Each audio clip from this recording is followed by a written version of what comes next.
Happy Tuesday, everybody. It's Nick Hausman here. Rumor Innuendo.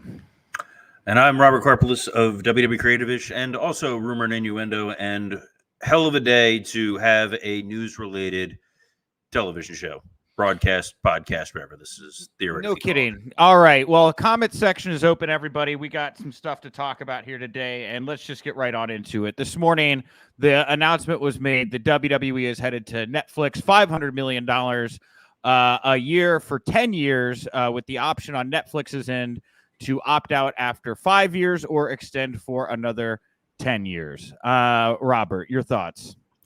Surprised that this deal came about, that it was so quiet up until this was announced. I know that there was talk at one point, are they going to wind up at Warner Discovery? Are they going to wind up staying with USA? Are they going to go over to ESPN? Netflix did not seem like they were particularly interested or enamored with WWE. It's a huge blockbuster announcement for them. I think I'd said before I was surprised if Raw was going to go to a streaming platform just because it does limit the overall audience that can view their product. But at $500 million a year, I think it's worth the risk for them. Yeah, big deal. Certainly secures WWE's position in the marketplace for many, many years to come. Overexceeded a lot of Wall Street expectations. You see TKO stock is surging this morning, as is Endeavor. Stock is up slightly because of this announcement as well.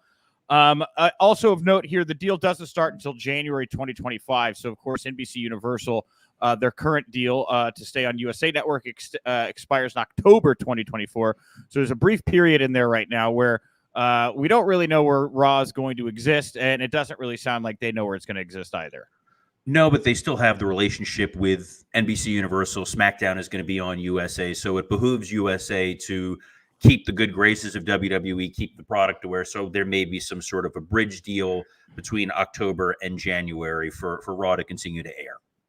Yeah, it's also going to make Netflix the new home for WWE Raw in not just the United States, but Canada, the United Kingdom, Latin America, and more. It'll also make Netflix the home for all WWE shows outside of the United States, including fellow weekly shows SmackDown and NXT, as well as annual live events like WrestleMania, SummerSlam, and the Royal Rumble, as well as documentaries, original series, and additional projects. So a large basket of WWE goods here, part of this Netflix bundle.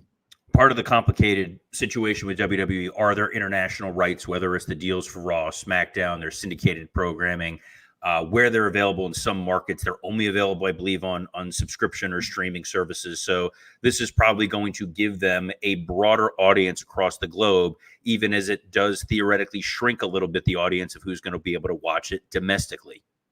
Yeah, we got Michael Burgett here asking, does this mean that the WWE network overseas is going away with this Netflix deal? Not sure. I mean, it would seem that way if you're going to be carrying so much other content in all these different markets. But, there's so many markets. I know that, Nick Khan and the WWE have made specific deals with smaller outlets. And I'm not really sure how, Netflix is a very large umbrella, but I'm not exactly sure how much their reach is.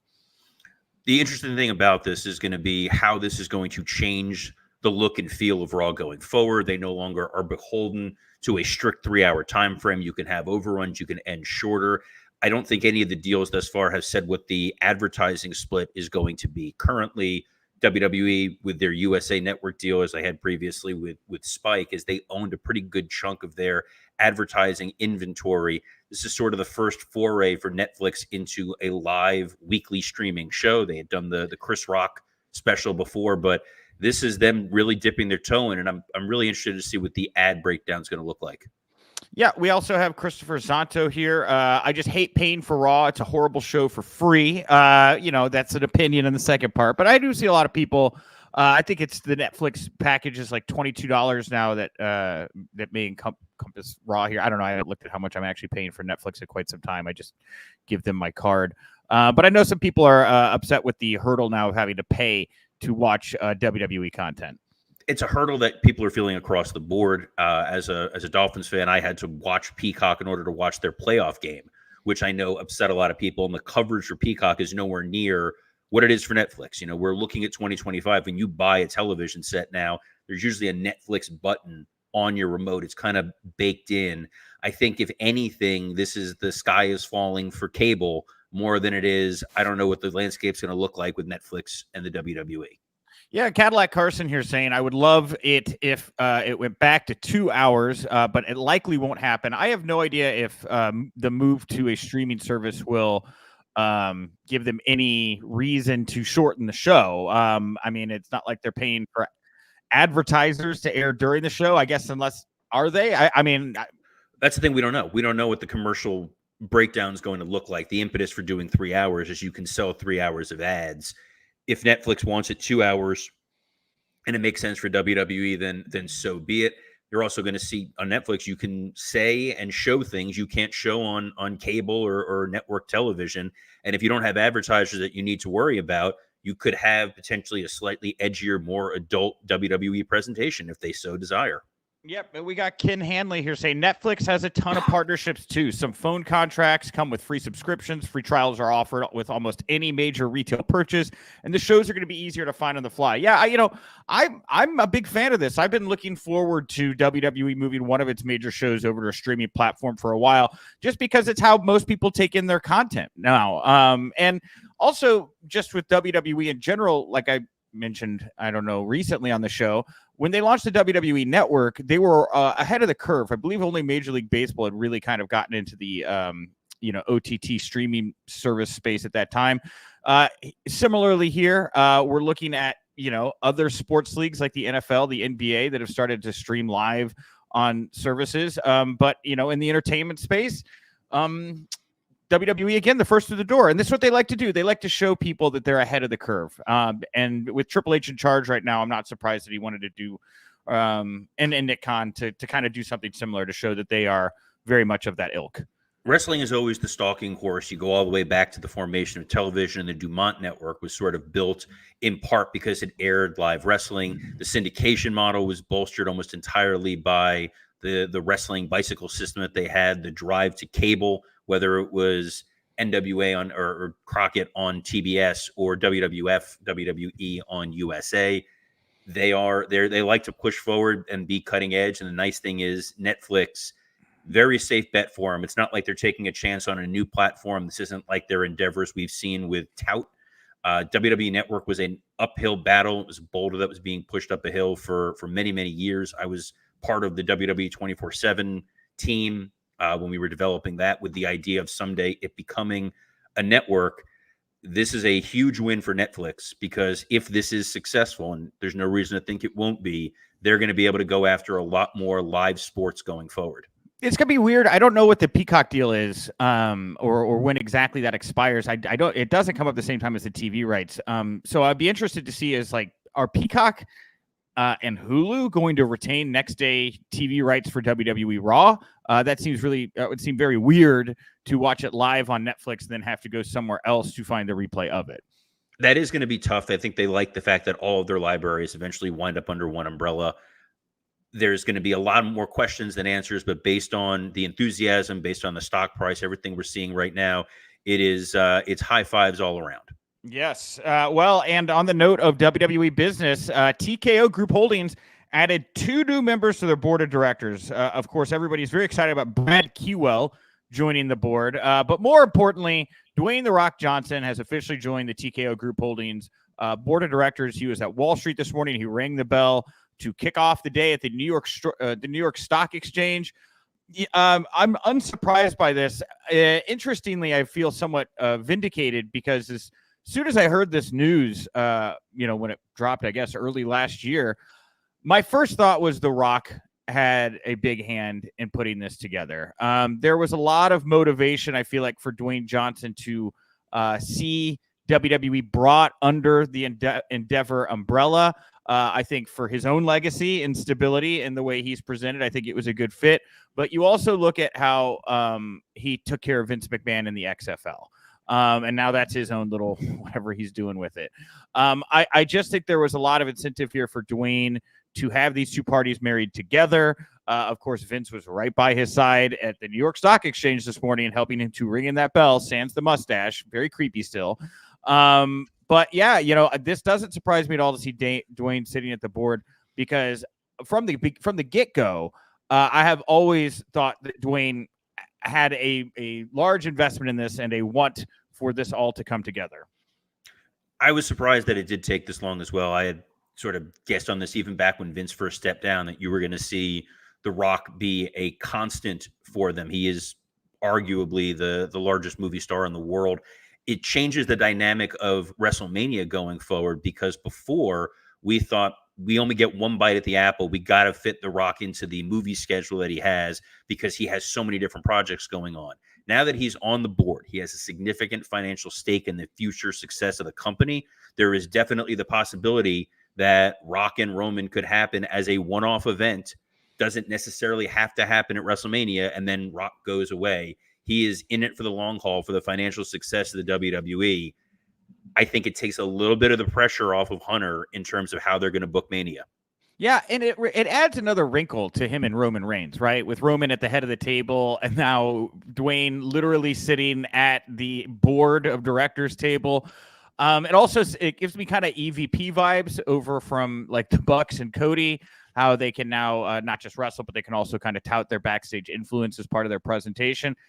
I'll be interested to see how it affects just the way he's perceived and the way he carries himself, right? You know, is he going to be a kind of a Vince McMahon foil figure for a Steve Austin type character down the road? I don't know. It's just a new dynamic for Dwayne Johnson. I think being on the board of TKO, it's not quite being an EVP. You're not really getting your hands into the dirt day in and day out, but you do want to see the success of the company overall. It's going to help WWE and UFC, because they're going to be able to probably package The Rock when they do advertising deals. He can be part of commercials going forward. He can be part of media presentations.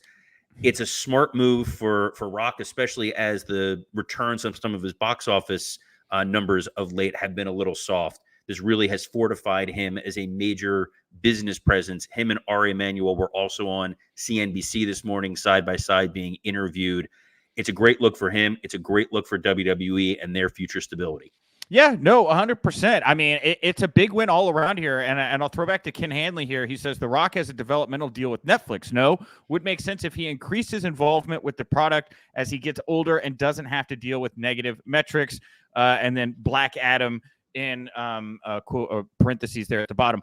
The thing about The Rock also in this situation is he really did have some setbacks here between the Black Adam stuff. And there was a whole bunch of controversy around that. XFL, I believe, is merged with the USFL to create some kind of UXL or whatever it's called. The UFL, yeah. UFL. So it's, you know, it's a good move for Dwayne at a time where he needs to look like a blockbuster, powerful leader, bankable star. I think this put him in an excellent light, and certainly has people talking about something that is not one of the I don't want to say failures, but missteps, I would say, in his career more recently over the past year or so. He's had some dings over the past year, which he's managed to avoid for the last 20 plus years. One of the interesting side notes in this, I guess, he gets the rights back to his name, The Rock.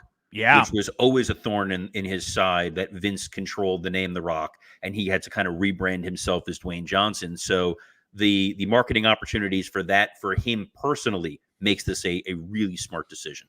Well, and as all this good news around WWE is flowing out this morning, Monthly Purasao, who has a close finger on the pulse of all things New Japan Pro Wrestling, the Japanese pro wrestling scene, they noted that Okada is likely headed to WWE. And not only that, he'll potentially start his WWE career in NXT. Man, that just sounds weird to say out loud, but it's where the tea leaves are.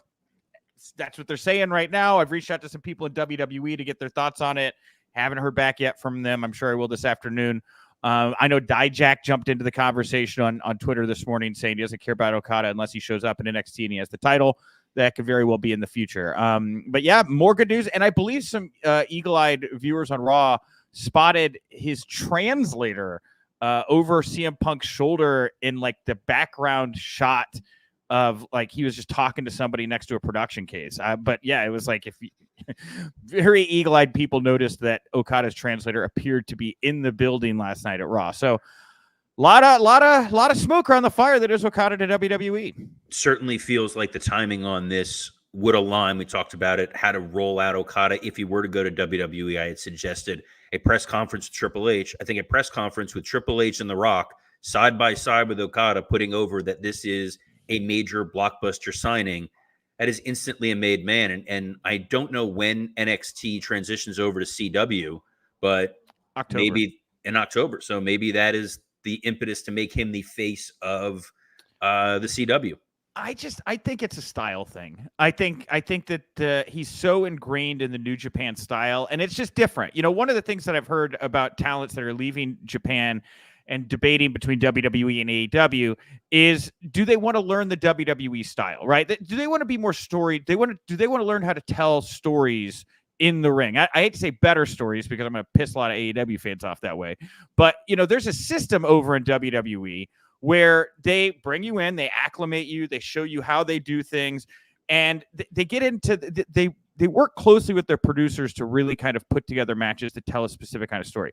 AEW, I have not heard that process is the same in place. There's a lot of people kind of just doing what they know to have found successful, doing it their style, and you do get more variety in matches, but you don't get the kind of same consistency, I feel like, that you see with WWE content. So bottom line, I know that going to NXT, going to the Performance Center, learning those skills are something that a lot of talent that have spent a lot of time in New Japan, where they don't put the emphasis on sports entertainment, are really actively interested in learning those skills. I think it's beyond just the storytelling skills, which are absolutely critical to be able to learn how to tell that. It's also understanding the camera movements. You're working with a totally different setup than what there is in New Japan, where your hard cam is, where your side cams are, what cues you need to work. You don't want to learn that on the fly on television. So getting a chance to learn it at the Performance Center, home what your responsibilities are. And yeah, there are guys who bristle under it. We see now the grizzled young veterans are thriving in TNA. It seemed like they were not a huge fan of what that NXT system looked like, but there are probably a number of names that you could think of that you see on Dynamite that they could use a little bit more in the storytelling department than what they're currently getting. Yep, and we have Ken here again saying, I could see Okada going to NXT if it becomes a full-on touring brand. Okada as a star could be the biggest fish in a small pond, but Full Sail seems the smallest pond for him. There has been a lot of buzz about NXT hitting the road again. And, if you're looking to sell tickets, and this would be more markets that are kind of their B or C level markets that they just want to show some attention to, right? Like you're going to those A markets right now for those big Raws and pay-per-views and stuff. Certainly a way to ensure that you're going to sell 1,500 to 2,000 tickets if you drop Okada into like a college arena type situation. Plenty of guys that came over, went to NXT and did well. Kevin Owens, Sami Zayn, Shinsuke Nakamura. There is a blueprint for taking someone who was not part of the WWE style, letting them establish themselves in NXT, them going to the main roster and becoming big stars. Yeah, Cadillac Carson here saying, also learning to point at the WrestleMania sign. Kind of important thing to know. It's true. It's true, Carson. You got to learn how to do that. A lot of people, Dre Owens here, Okada versus Trick for NXT title by SummerSlam. There's a lot of opponents. Look, it's a fun time to be in NXT. I think Okada would really help elevate some of those talents. But, man, it is a while to think about, especially because I was there when Cody came back at WrestleMania 38. In my head, I just, I've seen Okada come out so many times. He always feels like Elvis. He always feels like such a big deal. In my head, I see him with the pyro, with the money falling from the sky, and it's a big deal. To see him in NXT out the gate would be a little jarring for me. As much as I see the benefits to it, it'd just be jarring. It would, but the problem right now, we keep using that term embarrassment of riches. There are so many top-tier names on Raw and SmackDown that even guys like Jey Uso, Sami Zayn, Kevin Owens, who are main event style talents, are not getting the same kind of exposure because you have Cody, you have Seth, you have now Gunther seems to have been elevated. Damian Priest is someone they seem to be focused on. You've got The Rock back, Brock Lesnar possibly back in the fold, Orton, AJ. There's so many names. You don't want to lose Okada in the mix. And if they put him on Raw or SmackDown and he's not immediately a main eventer, people are going to be calling for Hunter's head. But just off on a side note, I'm a little distracted here. I have a friend who works at Netflix that is not a wrestling person, and he just found out about all this and is blowing up my phone right now with excitement about this huge acquisition. And I think this just made an employee of Netflix a wrestling fan, which I just thought was a weird thing. It's totally changed the outlook of Netflix going forward. They are now a major powerhouse in live streaming, and they got the only property outside of professional sports that people tune in for live every single week. There's nothing else out there. They weren't going to get the NBA rights deal. We talked about that with Warner Discovery and ESPN and how much that costs. Hockey's not moving the needle. Baseball's not moving the needle. Football's already locked up with Prime and Peacock. This was the only game in town, and Netflix really swooped in. WWE Raw was last night. Seth Rollins kicked off the show teary-eyed, confirming that he had torn his MCL, partially torn his meniscus. He said the doctors have all but told him he was going to be out past WrestleMania, but he is declining to release the title. He is going to do everything in his power to make it to the ring and defend this title at WrestleMania, which, if you watched yesterday's show, was, like I said, like a total possibility, right? Seth Rollins is not going to give this up. He has worked way, way, way, way too hard to get to this point. You're 90 yards down the football field. You don't want to drop at the 10-yard line. I'm not shocked at all. I hope he doesn't hurt himself, obviously. At the risk of losing my credibility as the WWE shill on a big WWE positive news day, the single largest distraction throughout Raw was Seth Rollins is in the center of the ring with a hurt knee, and Damian Priest doesn't even tease cashing in the Money in the Bank briefcase. It felt like a complete lapse. Maybe it's because they were so focused on this Netflix deal that they weren't paying attention to that huge gaping hole in logic, but it took me out of the entire show. I couldn't stop thinking about it either. I really couldn't. And I'm with you. I was watching the main event, and here's the thing. I was actually like, I was pretty exhausted last night. I was like, you know what? I'll watch the last half hour in the morning. And then I was like, no, wait. Damian Priest, main event. He's got the Money in the Bank. They started the show with Seth putting over how horribly injured he is. You might have to write a new world champion post here at the end of the show. And I watched it, and instead we got an R-Truth angle, which I thought was very odd. Yes, it was distracting, and I hope it gets addressed at some point, because I liked the R-Truth angle, because again, you're still setting up he's the endearing comedic foil that eventually Damian Priest is going to murder on TV and give him the heel heat he needs to be a main event monster. It was just strange and distracting, especially when you had Rhea browbeating Priest for lack of focus, and then don't even call out the briefcase. But on the plus side, you've now established Gunther as a potential winner of the Rumble. Probably won't win, but at least, hey, it's another name that we weren't considering. Yeah, no, I thought Gunther, and it looks like they're positioning Jey Uso as Gunther's opponent for WrestleMania, just because he's, the de facto third man with Big E out here against Imperium. Kofi and Woods seem to be at odds with Vinci and Ludwig. So look, Jey Uso versus Gunther at WrestleMania for the IC title. That could be very exciting. That could be people want Jey to get that big moment. He's never won a singles title. It makes a lot of sense. It does surprise me, though, that the rumors of Brock coming back, I thought Brock and Gunther was going to be the Mania match, but Gunther and Jey Uso makes a hell of a lot of sense. Yeah, and you can really just pair Brock with anybody, right? I mean, he's going to and it seems like he's fine working with anybody. Hell, he fought Omos this past year. Well, two guys that really grabbed everybody's attention last night and really sold the Rumble for this Saturday night were Cody Rhodes and CM Punk. It did make me giggle that this was entirely rooted in Your Father Was Dusty Rhodes, which is the, I don't know, kind of stereotypical Cody Rhodes promo exchange a lot of people have picked up on these days. But I thought it was well done. I liked getting to know a little bit about their history. I like that they didn't get into a big fight at the end. And yeah, it's just going to be a very interesting men's Rumble this year. A lot of very credible contenders going in.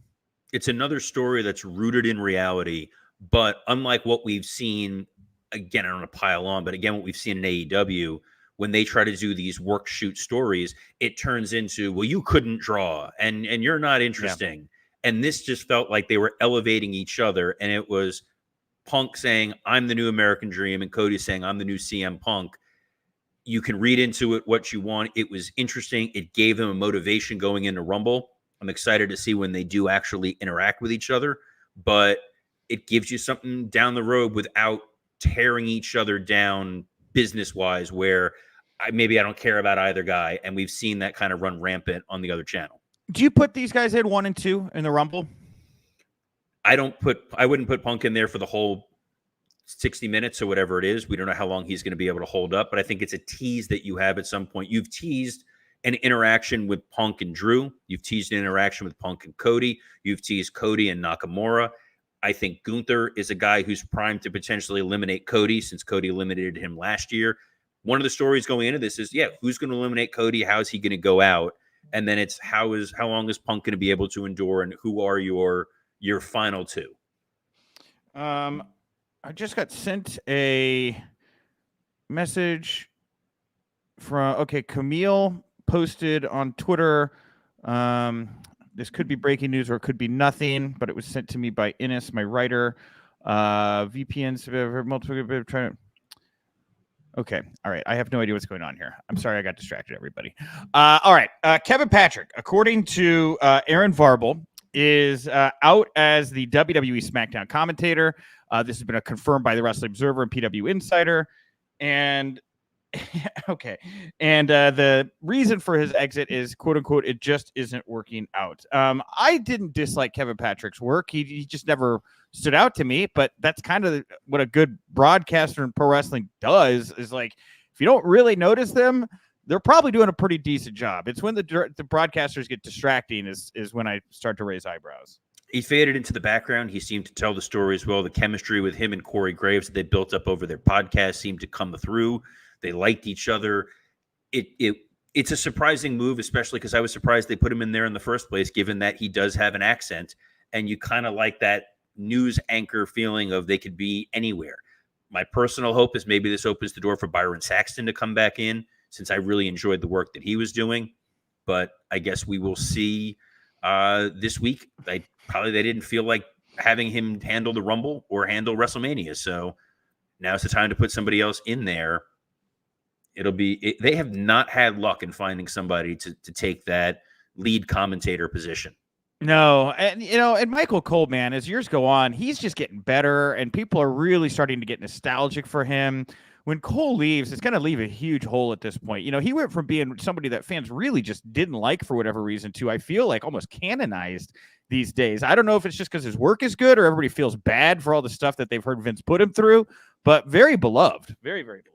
Well, it's once he was no longer had Vince in his ear. I think people first realized that they point back to that Japan show, the Brock Lesnar, Kofi, I think in Japan met show, where Vince was not in his ear and Cole was calling the matches like wrestling matches, as opposed to having to be an airline traffic cop and getting you from break to break. And we got to go to this role and we got to get to this ad and, hit this moment for later on in the show. So this Camille story, I keep getting pinged about, and you guys are welcome to look into this here. We're short on time, but I guess she's getting into it with somebody from the NWA over them encouraging people to get VPNs to access NWA power. I don't know what's going on there. I'll look into it. Lastly, here at our WWE block, 2K24, the full rollout came yesterday. There were these beautiful cover photos or cover art for each of the editions of the game. And one of them, the 40 Years of WrestleMania image, a fan saw that Steve Austin had 4 fingers, saw there was some warping on John Cena's t-shirt design, also noticed Hulk Hogan was actually a part of the cover. That was a joke. But basically saying these look like AI-generated images here. This isn't something that was done by humans. Well, that is apparently not true, as 2K24 cover artist, Jonathan Bartlett, took to Twitter and let everybody know, no, this is actually something I did. This was not an AI-generated thing, and really took issue with the idea that now that AI and these, going and you can make these images so easily in these little bots or whatever, it's making it difficult for real graphic designers to have their work appreciated, because now it's even easier to just get nitpicky and just, accuse something that somebody worked very, very hard on of being something that was just generated by a robot algorithm. I thought it was interesting. We're going to see more of this stuff in years to come. I think we are. I think WWE has always sort of hired, whether it was internal graphics people or outside artists that they've used to celebrate. It would have shocked me if they used an AI generated graphic here for it. I don't know if it was a compliment or an insult to say that they thought it looked AI generated. I saw it briefly. It looked like a cool image, but I didn't, look the same way people were looking for Okada's translator. Yeah, there you go. All right. Lastly here, we have one AEW item, and we started talking about content rights. We'll end talking about content rights. The latest on AEW's content rights, Andrew Zarian saying that AEW could become a cable streaming hybrid show, like how the NBA simulcasts on Max and TNT. So you'd be able to watch Dynamite on Max and then also on TBS. This sounds like if it happens, it would be wonderful for AEW. And I'm sure Tony Khan is breathing a sigh of relief this morning that WWE has landed anywhere other than Warner Brothers Discovery. So now the ball is in their court. We'll see what's going to happen with AEW's rights. It wouldn't shock me at this point if that's what Max wants to do, so that they have some sort of live weekly streaming sports style show to drive an audience to. And the advantage that they have is that's something they could do now. They don't have to wait until 2025. They could steal WWE's thunder, and Dynamite can be the very first wrestling show being streamed on a major platform. Yeah. All right, everybody. Well, hey, that brings us to the end of the show here today. Thank you all so much for tuning in on X and on YouTube. If you like the show, you can find us on all your podcast platforms. Leave us a nice review, nice comment. They're always appreciated. I am at Nick_Hausman. You can find me over at houseofwrestling.com. And I'm Robert Karpeles. Best of luck in your future endeavors.